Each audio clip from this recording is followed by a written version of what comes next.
요빠에 다비다라 하는 여제자가 있으니 그 이름을 번역하면 도르가라. 선행과 구제하는 일이 심히 많더니 그때 병들어 죽음에 시체를 씻어 다락에 누이니라.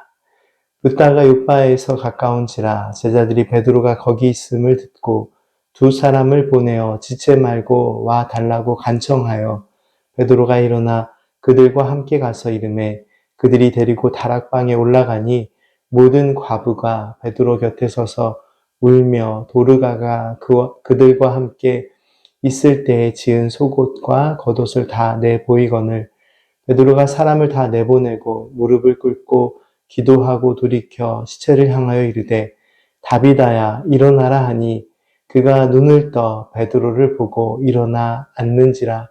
베드로가 손을 내밀어 일으키고 성도들과 과부들을 불러들여 그가 살아난 것을 보이니 온 요빠 사람이 알고 많은 사람이 주를 믿더라. 베드로가 요빠에 여러 날 있어 시몬이라 하는 무두장이의 집에서 머무니라. 사도행전 말씀은 사도 바울의 회심과 복음 전파 그리고 고난의 이야기에 이어서 사도행전 9장의 마지막 부분은 다시 사도 베드로의 이야기를 담고 있습니다.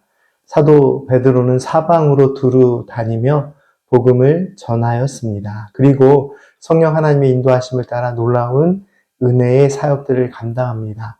사도행전 9장은 베드로가 행한 두 가지 기적의 사건을 기록하고 있습니다. 첫 번째 기적은 루다라는 지역에서 중풍병에 걸린 애니아를 고친 일입니다. 애니아는 자그마치 8년이나 중풍병으로 누워 있어야 했는데 베드로 사도는 예수 그리스도의 이름으로 기적을 행합니다. 두 번째 기적은 루다에서 가까운 요빠라는 지역에서 일어났는데요. 요빠에 살고 있던 여제자 다비다를 살린 일입니다. 성경에 이미 죽음을 경험하고 다시 살아난 몇 사람에 대한 기록이 있는데 그 중에 한 사람이 바로 다비다입니다. 다비다는 노루 또는 사슴 같은 여성을 뜻하는 이름인데 헬라어로는 도르가라는 이름으로 표현이 되었습니다. 다비다는 아름다움을 상징하는 사슴이라는 이름처럼 아름다운 믿음의 삶을 살았던 여인이었습니다. 성경 말씀은 다비다가 예수님을 믿고 예수님의 말씀을 따라 살았던 여제자라고 표현하고 있습니다. 특별히 다비다는 선행과 구제하는 일이 심히 많아서 주변 사람들에게 늘 존경과 사랑을 받았던 아주 모범적이고 헌신적인 주님의 제자였습니다. 그런 선한 영향력을 베풀던 다비다가 병들어서 안타깝게도 죽음을 맞이합니다. 그리고 그 시신은 씻겨져 다락에 눕혀져 있었습니다. 요빠의 사람들은 다비다의 죽음에 크게 아파하던 중에 마침 베드로 사도가 가까운 곳에 계심을 듣고 사람을 보내어 베드로 사도에게 요빠를 방문해 줄 것을 요청합니다. 베드로 사도는 급한 소식을 듣고 요빠에 도착하여 다비다의 시신이 눕혀 있는 다락방으로 향합니다. 요빠에는 다비다의 죽음을 안타까워하면서 많은 사람들이 눈물을 흘리고 있었습니다. 베드로 사도가 다락방에 갔을 때 특별한 장면을 보게 됩니다. 다비다가 평소에 자신들을 위해 만들어 주었던 겉옷과 속옷을 베드로에게 보여준 것인데요. 베드로는 사람들을 다락방에서 나가게 한 후에 무릎을 꿇고 하나님께 기도를 드렸습니다. 성경 말씀에는 왜 베드로 사도가 사람들을 나가게 했는지에 대한 이유는 없습니다. 다만 그가 사람들 앞에서 자신의 능력을 드러내고 싶은 마음보다는 오직 하나님을 의지하며 마음을 다하여 다비다를 살려달라는 기도를 드리고 싶었을 것임을 유추하여 생각할 수 있습니다. 베드로는 사람들이 자리를 비우자 무릎을 꿇고 하나님께 간절히 기도드렸습니다. 그리고 시신을 향하여 힘차게 선포합니다. 다비다여 일어나라. 너무나도 놀랍게도 다비다는 눈을 뜨고 다시 살아났습니다. 다비다가 다시 살아난 일은 온 요빠에 알려지고 많은 사람들이 예수님을 믿는 은혜의 결과를 가져옵니다. 다비다의 시신이 눕혀져 있을 때 사람들은 다비다가 만들어준 옷가지를 가져오는데요. 바로 그 모습을 통해서 다비다가 어떤 인물이었는지를 확인할 수 있습니다. 지금 이 시대에도 다른 누군가를 위해 옷을 준비해서 준다는 것은 많은 정성이 필요한 일입니다. 그리고 당시에는 더 귀한 사역이었습니다. 지금처럼 옷을 쉽게 구할 수 있는 세상이 아니기 때문에 옷을 정성껏 만들어서 준다라는 것은 많은 의미를 포함하고 있죠. 특별히 겉옷이라고 표현된 번역된 단어가 있는데요.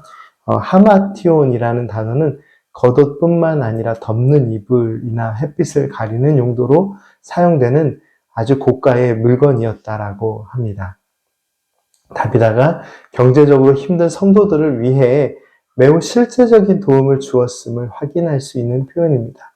성경 말씀 속에서 다비다의 이야기를 묵상할 때마다 큰 은혜가 되는 부분이 있습니다. 한 사람의 신앙의 삶을 통해 수많은 사람들이 하나님의 위로와 평안을 경험할 수 있고 또 죽음이라는 절망 속에서도 다시 하나님의 크신 사랑으로 이끄시는 소망을 만날 수 있다는 그런 은혜의 메시지를 우리에게 주고 있습니다. 주님의 말씀을 따라 제자된 삶을 살고 선행과 봉사를 다하며 하나님의 영광을 위해 살았던 한 여인이 큰 질병 가운데 죽음을 맞이했습니다. 그러나 그 죽음을 넘어 하나님의 구원하심과 새롭게 하심과 큰 은혜의 길이 있음을 하나님께서는 다비다를 통해 보여주십니다. 다비다를 다시 살려주신 하나님의 역사하심을 통해 사람들은 저 아름다운 다비다와 같이 가치 있고 의미 있는 믿음의 삶을 살아야겠다는 그런 은혜의 마음을 나눴을 것입니다. 다시 살려주신 은혜를 누리는 다비다도 어느 날 그녀의 생이 다하는 날 결국 죽음을 맞이했습니다. 하지만 그녀는 하나님께서 주신 은혜의 삶을 사랑과 선을 행함으로 하나님께서 기뻐 받으시는 은혜의 삶의 이야기로 채워갑니다. 그리고 이 땅 위에서 다시 살아난 은혜보다 더 큰 하나님의 구원, 그 크신 은혜 안에서 영원한 삶의 소망을 누리고 또 기쁨을 누리고 사랑을 누리고 또 은혜를 누리며 살아갑니다. 그리고 그녀가 살아가는 모든 순간 속에서 사람들은 다비다의 모습을 보며 하나님의 사랑을 느끼고 또 예수님을 믿는 은혜의 결과들을 가져옵니다.